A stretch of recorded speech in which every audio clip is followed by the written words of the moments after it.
شروع اللہ کا نام لے کر جو بڑا مہربان نہایت رحم والا ہے۔ عصر کی قسم کہ انسان نقصان میں ہے مگر وہ لوگ جو ایمان لائے اور نیک عمل کرتے رہے اور آپس میں حق پر چلنے کی تلقین اور صبر کی تاکید کرتے رہے۔ ہمارے ذہنوں میں جو معیارات بیٹھے ہوئے ہیں وہ کیا ہیں؟ کامیابی پیسے سے ہے، کامیابی جائیداد سے ہے، کامیابی کاروبار سے ہے، کامیابی شہرت سے ہے، کامیابی اقتدار سے ہے۔ یہ معیارات ہیں۔ جو جتنا دولت مند اتنا کامیاب، جو جتنا مشہور اتنا کامیاب، جو جتنا پاپولر اتنا کامیاب، جو حکومت پر پہنچ گیا کامیاب، جس نے بڑا کاروبار جما لیا کامیاب، جس نے بہت جائیداد بنا لی کامیاب۔ یہی ہے اصل میں ساری بس کی گانٹھ۔ جو تصور کامیابی کا ہوگا اسی کے مطابق آپ کی بھاگ دوڑ ہوگی، اسی کے لیے جد و جہد ہوگی، اسی کے لیے توانائیاں صرف ہوں گی، اسی کے لیے دن رات کی مشقت ہوگی۔ یہ ہے اصل شے جس کی یہاں نفی ہو رہی ہے۔ کامیابی دولت سے نہیں، کامیابی شہرت سے نہیں، کامیابی اقتدار اور طاقت اور حکومت سے نہیں، بلکہ کامیابی ہے ایمان سے، عمل صالح سے، تواصی بالحق سے، تواصی بالصبر سے۔ آپ غور کیجئے اس نقطہ نظر کا، اس ایٹیچیوڈ کا، یہ جو مینٹل ایٹیچیوڈ ہے اس کا بدل جانا ہی انسانی شخصیت کے اندر انقلاب برپا کرے گا۔ اب آپ کا نتیجہ کیا نکلا؟ اگر تو دولت سے کامیابی ہوتی تو قارون بہت کامیاب تھا، اگر حکومت سے کامیابی ہوتی تو فرعون اور نمرود بہت کامیاب تھے۔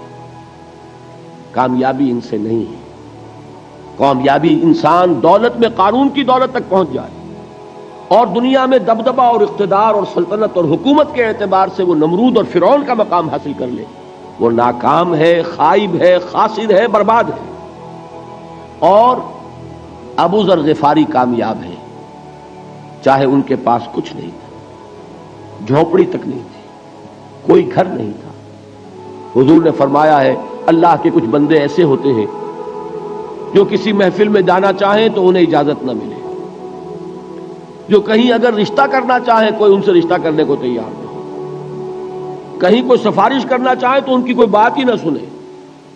لیکن اللہ کے ہاں ان کا وہ مقام ہے کہ اگر بھولے سے بھی کسی بات پر قسم کھا بیٹھتے ہیں تو اللہ ان کی قسم کی لاج رکھتا ہے۔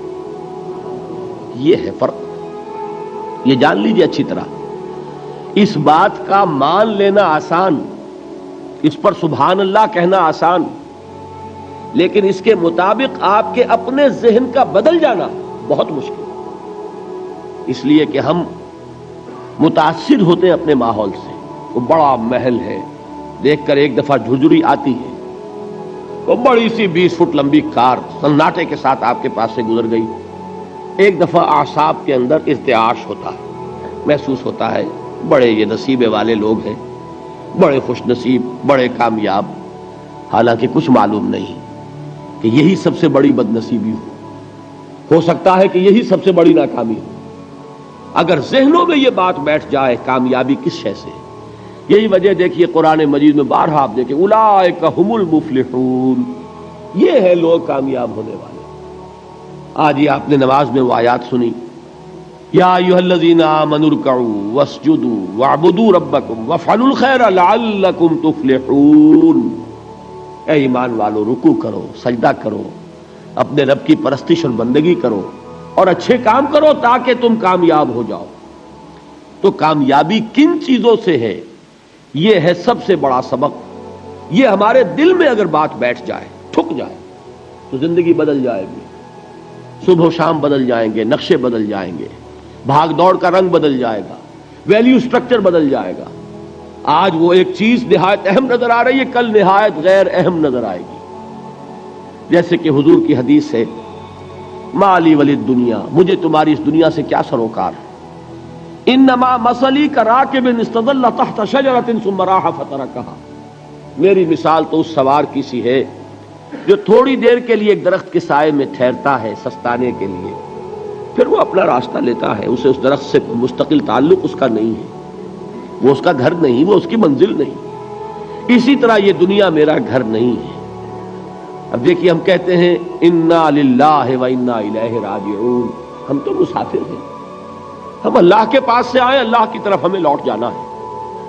کن فی الدنیا کانک غریب و عابر سبیل، حضور فرماتے ہیں دنیا میں ایسے رہو جیسے کہ تم اجنبی ہو یا راہ چلتے مسافر۔ لیکن یہ طرز عمل کب ہوگا؟ جبکہ یہ آیت ہمارے ذہنوں کے اندر بیٹھ گئی ہو، والعصر ان الانسان لفی خسر الا الذین آمنوا وعملوا الصالحات وتواصوا بالحق وتواصوا بالصبر۔ یہ ہے اصل بات جو میں نے عرض کیا تھا کہ میں بتاؤں گا صحابہ کیوں ایک دوسرے کو یاد دلاتے تھے۔ اس لیے کہ دیکھیے جیسے برف باری اگر ہو رہی ہو، آپ باہر نکلیں گے تو برف آپ کے کپڑوں پر جم جاتی ہے نا، تو آپ جھٹکتے ہیں کپڑوں کو تاکہ برف ہٹ جائے۔ ہمارے ایمان پر اس دنیا میں رہتے ہوئے جب ہم متاثر ہوتے ہیں ماحول سے تو گردہ آ جاتا ہے، برف پڑ جاتی ہے، اس کو جھٹکتے رہنے کی ضرورت ہے۔ اور وہ جھٹکنے کی بہترین اور مؤثر ترین شکل یہی ہے کہ یاد رکھو کامیابی ان چیزوں سے نہیں ہے۔ چمک دمک جو ہے دنیا کی، یہ ساری چمک دمک جو تمہیں رجھا رہی ہے، جو تمہیں اپنے اندر گم کیے ہوئے ہے، یہ لفظ گم پر اقبال کا وہ شعر یاد آ گیا کہ کافر کی یہ پہچان کہ آفاق میں گم ہے، اور مومن کی یہ پہچان کہ گم اس میں ہے آفاق۔ تم گم نہ ہو کر رہ جاؤ، اس میں مبہوت نہ ہو کر رہ جاؤ، مرعوب نہ ہو کر رہ جاؤ، دنیا ہی کی محبت تمہارے اوپر ڈیرے نہ ڈال دے، تمہارے دلوں کے اوپر مسلط نہ ہو جائے۔ لہذا تازہ کرتے رہا کرو، والعصر ان الانسان لفی خسر الا الذین آمنوا وعملوا الصالحات وتواصوا بالحق وتواصوا بالصبر۔ پھر یاد کر لو، پھر تازہ کر لو اپنے اس یقین کو کہ کامیابی دولت سے نہیں، کامیابی ثروت سے نہیں، کامیابی اقتدار سے نہیں، کامیابی شہرت سے نہیں، کامیابی جائیداد سے نہیں، کامیابی ہے ایمان سے، کامیابی ہے عمل صالح سے، کامیابی ہے تواصی بالحق سے، کامیابی ہے تواصی بالصبر سے۔ یہ چار چیزیں ہیں کہ جو کامیابی کے لوازم